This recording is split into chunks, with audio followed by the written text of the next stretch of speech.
Olá, queridos! Tudo bem com vocês? Olha só essa pergunta aqui que eu recebi. Eu tinha que fazer um vídeo para a gente conversar sobre isso, porque eu tenho recebido cada vez mais perguntas nesse tema. Peguei o meu marido se masturbando, mas não tive coragem de abordá-lo. E aí? O que você faria nessa situação? Esse é um tema desafiador, mas se você tem alguma dúvida sobre isso ou se você já passou por essa situação, fique aqui comigo, assista esse vídeo até o final porque eu vou te ajudar.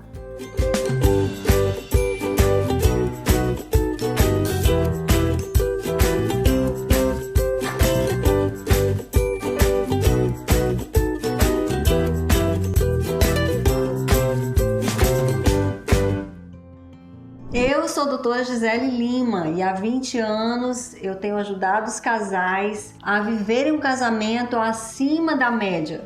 Então já se inscreva agora aqui, aproveita aí para você não perder mais nenhum vídeo desse canal, porque aqui você vai encontrar o caminho para viver um casamento até que a morte os separe, mas vivendo bem, estando os dois satisfeitos. E esse tema é realmente desafiador, mas nós precisamos muito conversar sobre isso. Masturbação dentro do casamento? Como assim?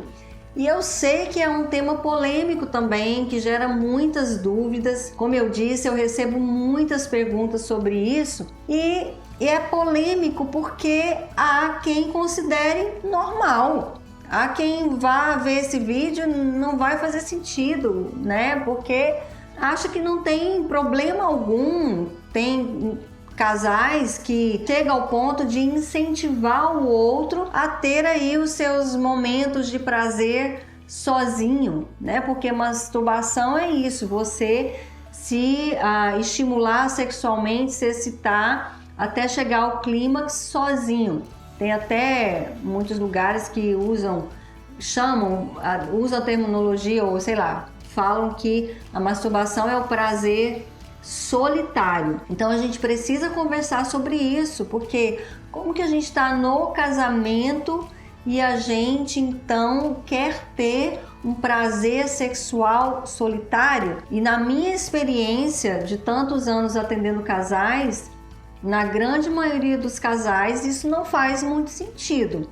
E eu confesso para você que para mim também, se a gente está casado, se a gente pode ter uma vida sexual satisfatória, um prazer mútuo juntos, não faz muito sentido aí buscar um prazer sexual sozinho, né? Então, na grande maioria dos casamentos, o que eu vejo é causar muita frustração, decepção, mágoas e muita desconexão entre os casais quando chega nesse ponto. Por isso eu resolvi fazer esse vídeo para te ajudar a esclarecer e a resolver esse conflito aí no seu casamento. Vamos lá então, mas antes de começar, deixa aqui para mim nos comentários o que você faria se você pegasse o seu cônjuge se masturbando. Eu quero saber qual seria a sua reação, me conta agora aqui nos comentários. E eu vejo aqui nessa pergunta 2 sinais de alerta muito relevantes que eu quero deixar para você também pensar e refletir.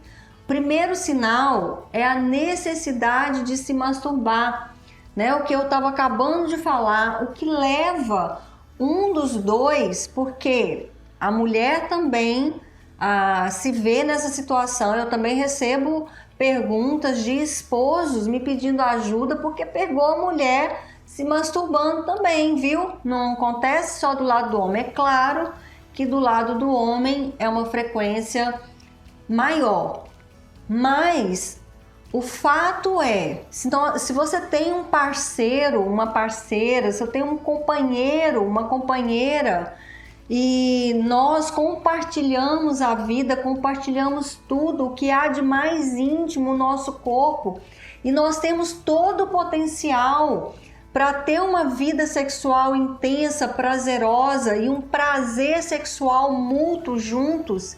O que leva um dos dois a chegar a um ponto, né, de ter uma necessidade de se masturbar.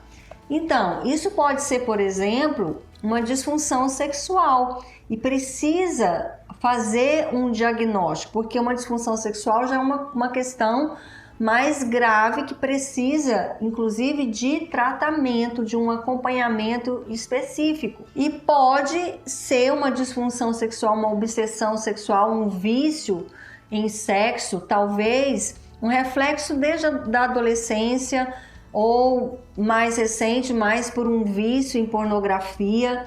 Então precisa identificar para poder fazer o tratamento. Mas também é comum, quando chega a esse ponto, o motivo ser uma privação sexual. Porque a privação sexual deixa o outro vulnerável. Por quê? Porque nós somos seres sexuais. Nós temos necessidades sexuais. E quando essas necessidades não são supridas no casamento pelo meu cônjuge, então a pessoa pode chegar ao ponto de buscar esse prazer, essa satisfação ou suprir as suas necessidades, que são inclusive fisiológicas, numa masturbação, né, como foi o caso. Então, pensa aí, reflete aí e vê se esse não é o seu caso, tá? E se você já estiver curtindo aqui esse vídeo, se esse vídeo já estiver te ajudando, eu quero parar aqui só um pouquinho para te pedir, estende a mão aí e deixa o seu like, é rapidão, para que outras pessoas possam ter acesso a esse conteúdo. E eu sei que esse conteúdo vai poder ajudar milhares de casais. Se você der o seu like, o YouTube vai distribuir para mais gente. E o segundo ponto, o segundo sinal que eu vejo aqui de alerta, muito relevante nessa pergunta, é não ter coragem de abordar o cônjuge. Como que eu não tenho a liberdade de chegar no meu cônjuge, se eu pego o meu esposo, a minha esposa, numa situação séria de estar buscando prazer sexual sozinho, alguma coisa está acontecendo e a gente precisa conversar para resolver, né? E eu não tenho essa coragem, significa que não existe um ambiente de segurança com liberdade para conversar sobre tudo nesse casamento. E isso é fundamental. Um casal que não conversa com frequência sobre a sua vida sexual e sobre tudo na sua vida sexual está fadado ao fracasso, porque vai chegar ao ponto de insatisfação, porque não tem como os dois construírem juntos um padrão que vai ser satisfatório para os dois, porque não existe um padrão pronto, não existe uma regra. Cada casal precisa se ajustar, cada casal precisa identificar as necessidades sexuais também um do outro e suprir também essas necessidades. E se isso não é suprido, chega a um ponto desse de privação sexual, de distanciamento físico, e não tem como um casal fazer essa construção juntos sem conversar com total liberdade e transparência sobre a sua vida sexual. Então, olha só, se chegou a esse ponto aí no seu casamento, é porque mostra um nível de desconexão alto entre vocês, ao ponto de atingir a área física e, quem sabe, está causando essa privação sexual que levou a essa consequência. E provavelmente por falta dessa comunicação eficaz, que é aprender a ter conversas difíceis de forma construtiva.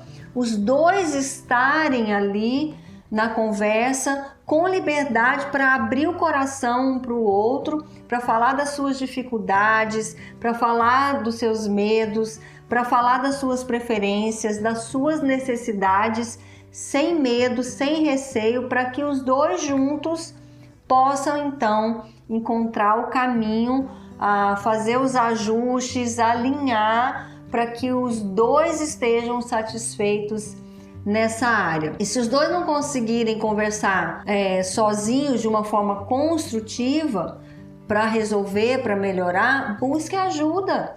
E se for o caso de uma disfunção sexual, busquem tratamento. Hoje em dia há recursos e solução para tudo. Então não fiquem sofrendo, não permitam, que o seu casamento acabe por questões que podem ser resolvidas, às vezes, com uma conversa com liberdade, com honestidade, com transparência. Eu digo isso pela minha experiência prática.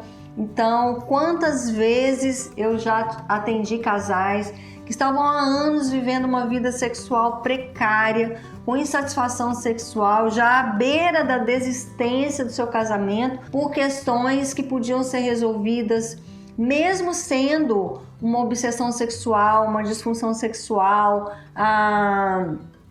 Hoje há tratamento para quase tudo, e às vezes é só o reflexo dessa desconexão, desse distanciamento que foi gradativo ao longo do tempo, por parar de investir nessa área, por deixar de valorizar essa área. E aí os dois podem sim fazer também esse caminho inverso, restaurar essa conexão, restaurar aí a atração e o desejo um pelo outro. Isso é bem possível. Eu tenho vários vídeos aqui no meu canal falando sobre como ter uma vida sexual satisfatória, com prazer sexual mútuo. Vai lá e assiste, que vai te ajudar bastante. E agora não deixe de compartilhar esse vídeo para que casamentos sejam restaurados, para que famílias sejam salvas da dissolução. Eu preciso de você para que você compartilhe com as pessoas que eu não posso alcançar, mas você pode alcançar. E que a graça de Deus seja sempre abundante sobre a sua casa e sobre o seu casamento. E eu quero te ver no próximo vídeo.